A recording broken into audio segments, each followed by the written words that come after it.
నమస్కారం.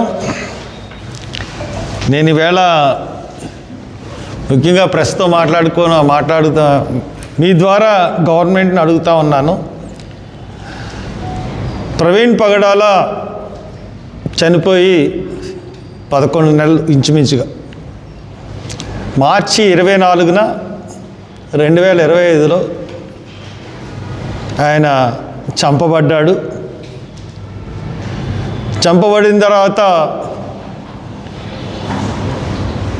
ఆయనది హత్య కాదు, ఆయన యాక్సిడెంట్లో చనిపోయాడని చెప్పి పోలీసులు నిర్ధారించడానికి ప్రయత్నిస్తూ ఉన్నారు. ఇప్పుడు దాకా కూడా నిర్ధారించలేదు. ఈ లోపల చంద్రబాబు నాయుడు గారు చాలా చోట్ల వివిధ రకాల స్టేజీల మీద ఒక తాగుబోతు పాస్టరు హైదరాబాద్ నుంచి తాక్కుంటా బయలుదేరి రాజమండ్రి వెళ్తూ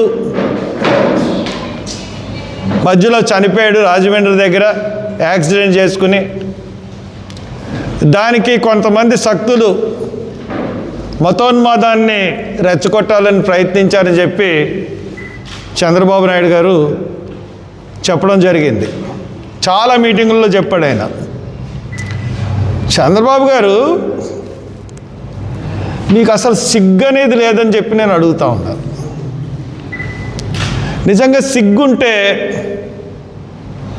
నేను అడుగుతున్న ప్రశ్నకి సమాధానం చెప్పండి. మార్చి 24న చనిపోతే నేను ఏప్రిల్లో కోర్టులో పిటిషన్ వేశాను,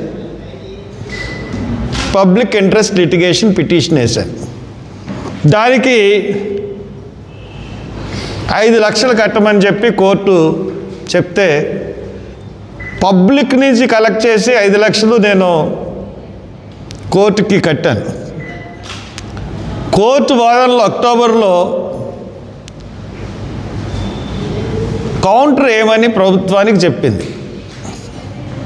అప్పటికి రెండోసారి చెప్తే సంతకాల దగ్గర ఉందండి, కౌంటరు సంతకాల్లో ఉంది, ఆ సంతకాలు అయిపోతే సబ్మిట్ చేస్తామని చెప్పి ప్రభుత్వ లాయర్లు చెప్పారు. అక్టోబర్ నుంచి ఇది ఫిబ్రవరి, ఈ రోజు వరకు కౌంటర్ ఎందుకు వేయలేకపోయింది ప్రభుత్వం? మరి మీకు తాగి చనిపోయాడని చెప్పేసి వివిధ స్టేజ్ల మీద ముఖ్యమంత్రి స్థాయిగా ఉన్నవాళ్ళు చాలా ఎక్కువ మాట్లాడారు కదా, మరి ఎందుకు కౌంటర్ వేయలేకపోతున్నారు? అసలు క్లోజర్ రిపోర్ట్ ఎందుకు క్లోజ్ చేసినట్టుగా క్లోజర్ రిపోర్టు కోర్టుకి ఎందుకు సబ్మిట్ చేయట్లేదు? మీరు క్లోజర్ రిపోర్ట్ వేసి కౌంటర్ వేస్తే దట్ ఈజ్ ఎనఫ్. ఒక్క పోస్ట్ మార్టం రిపోర్ట్ ఒక్కటి చాలు ప్రవీణ్ పగడాలని చంపేశారనడానికి. ఇంకే సాక్ష్యాలు అవసరం లేదు. ఆ రోజున మొదటి రోజున జరిగిన autopsy report, post mortem report, ఏమేమి దెబ్బలు ఉన్నాయి అతని ఒంటి మీద, ఏ రకంగా అతను కొట్టారు, హింసించారన్నది పోస్ట్ మార్టం రిపోర్టు చెప్తా ఉంది. ఆ ఒక్క పోస్ట్ మార్టం రిపోర్ట్తోనే ఇది హత్య అని చెప్పేసి క్లియర్గా అర్థమయ్యేటట్టుగా ప్రజలకి అందరికీ అర్థమైపోద్ది. కోర్టు చెప్తుంది, మా అందరికీ తెలుస్తుంది హత్య అని. పోలీసులు ఎందుకు ఈ హత్యని దాస్తున్నారు? ఈ నేరస్తుల్ని కనిపెట్టకుండా ఎందుకు తాత్సరం చేశారు? మొదటి నుంచి ఈ హత్యని యాక్సిడెంట్గా చూపించాలని ఎందుకు ప్రయత్నం చేశారు? ఇవన్నీ క్వశ్చన్లకి ఇప్పుడు దాకా ప్రభుత్వం దగ్గర నుంచి సమాధానం లేదు. ఇకపోతే మొన్న నేను పోలీసు అసోసియేషన్ ఉందోటి, ఎవరన్నా ప్రతిపక్ష నాయకులు వాళ్ళ ఎస్ఐని కానీ సిఐని కానీ ఎవరన్నా మాట్లాడితే ఆ పోలీస్ సంఘం బయటకు వస్తుంది, కలుగులోంచి ఎలుకలాగా బయటకు వచ్చి పావులాగా hat hoot Honth hot hoot అని మాట్లాడుతుంది. అసలు మీకు సిగ్గుందా పోలీస్ అసోసియేషన్ సంఘానికి? ఒక సిఐ చనిపోయాడు పరకామణి కేసులో. పరకామణి కేసులో ఒక సిఐ ట్రైన్ నుంచి తోసి చంపబడ్డాడు. ఆ కేసులో ఇప్పుడు దాకా నిందితుల్ని పట్టుకోమని కానీ పట్టించమని కానీ మీ పోలీస్ అసోసియేషన్ సంఘం ఒక్క ఖండన ఇవ్వలేదు, కనీసం ఒక స్టేట్మెంట్ కూడా ఇవ్వలేదు. ఒక పోలీస్ సిఐ చనిపోతే ఆ పోలీసు ఆ పరకామణి కేసులో ఎవరున్నారు అంటే మన ఎస్పీ గారు. మన ఎస్పీ గారు కోర్టు మనం చెప్పింది కాదు, ఇది కోర్టు చెప్పింది యాక్షన్ తీసుకోవాలని చెప్పేసి ఒక నలుగురు పోలీస్ డిపార్ట్మెంట్. అప్పుడు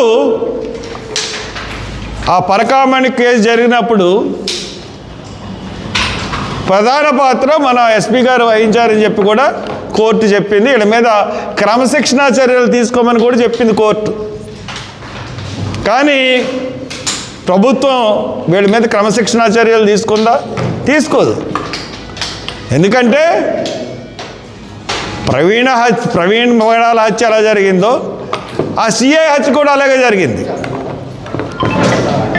కాబట్టి అదేమీ చేయకుండా ఇంకొక విషయం ఏంటంటే దారుణమైన విషయం, ఈ ప్రవీణ్ పగడాలని చంపేస్తే ప్రతిపక్షం మాట్లాడదు. పరకామణి కేసులో ఆ పక్షాన్ని ప్రతిపక్షం అధికార పక్షం ఒకళ్ళనొకళ్ళు దొమ్మిత్తు మీదంటే మీ ఫాల్ట్ అంటే మీ ఫాల్ట్, మీ ఫాల్ట్ అంటే మీ ఫాల్ట్.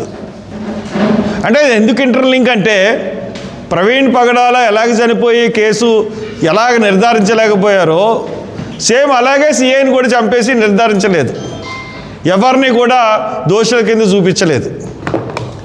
ఇది ఈ ఆంధ్రప్రదేశ్ గవర్నమెంట్లో జరుగుతున్న అన్యాయం. కాబట్టి ఎంతసేపు మీకు ఆ కల్తీ లడ్డు వ్యవహారం తప్పితే ఇంకోటి పట్టదు.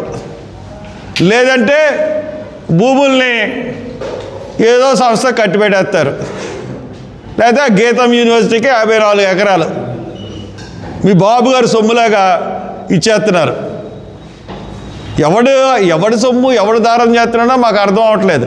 ప్రజల సొమ్ముని దారాదత్తం చేయడానికి మీ అధికారం ఎక్కడుంది చంద్రబాబు నాయుడు గారు మీకు? అలాగే మొన్న నేను ఇక్కడికి వెళ్ళాను, హోప్ ఐలాండ్ వెళ్ళాను. హోప్ ఐలాండ్లో సముద్రంలో డ్రెడ్జింగ్ చేసేస్తున్నారు.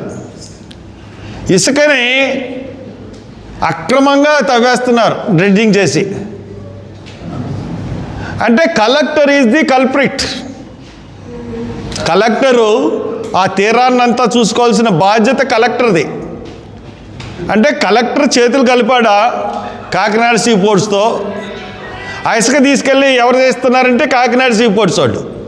అది తీసుకెళ్ళి మరి ఆ ఇసుకలో ఉన్న ఆటమిక్ మినరల్స్ ఏమన్నటిని వేరు చేసి స్మగ్లింగ్ చేస్తున్నారా? లేదా ఇసుకని అక్కడ ఎందుకు చేయాలి? అది పర్యావరణానికి పెద్ద ముప్పు.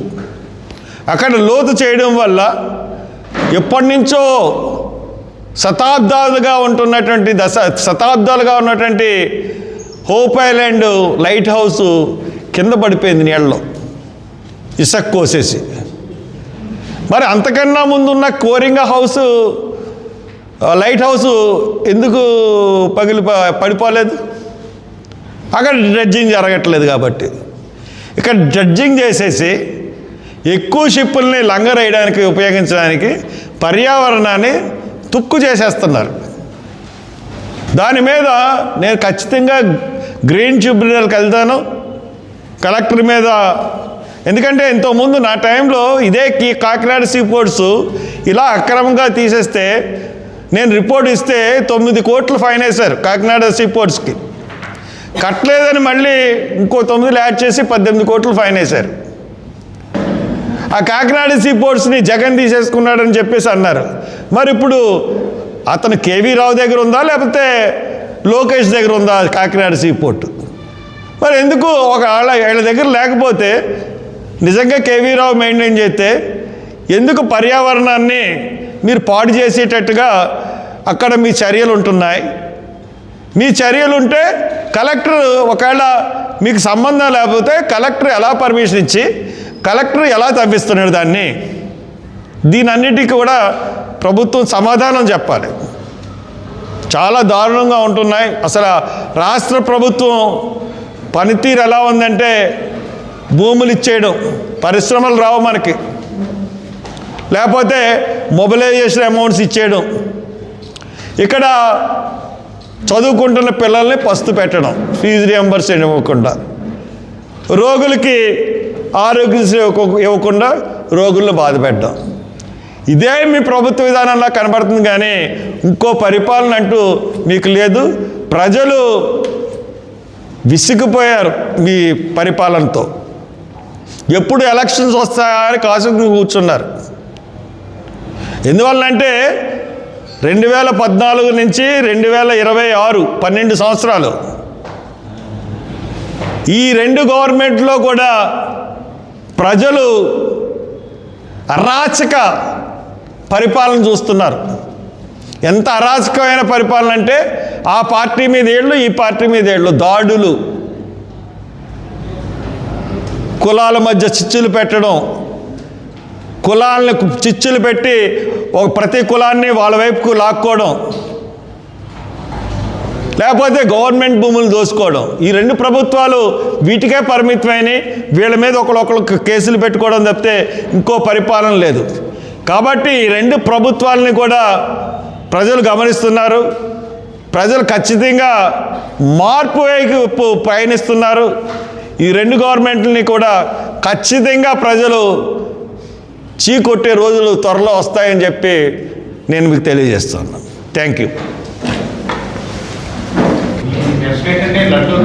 అంటే లడ్డు కల్తీ లడ్డు విషయంలోనండి ఒక సిబిఐ ఎవరు వేశారండి?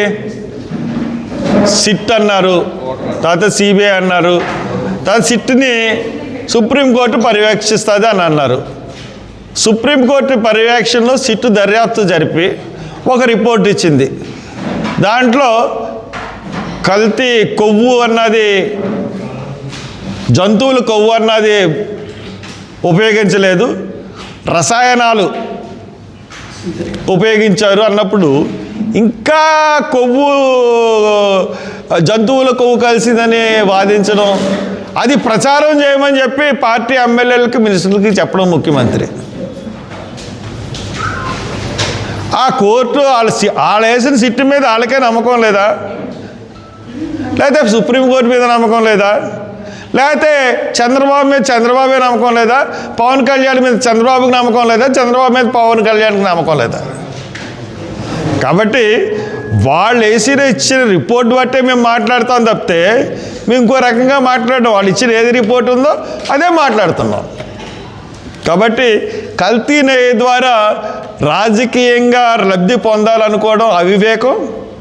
కాబట్టి ఆ ప్రయత్నాలు మానుకోండి అని చెప్పేసి కూటమి ప్రభుత్వానికి డైరెక్ట్గా చెప్తా ఉన్నాను.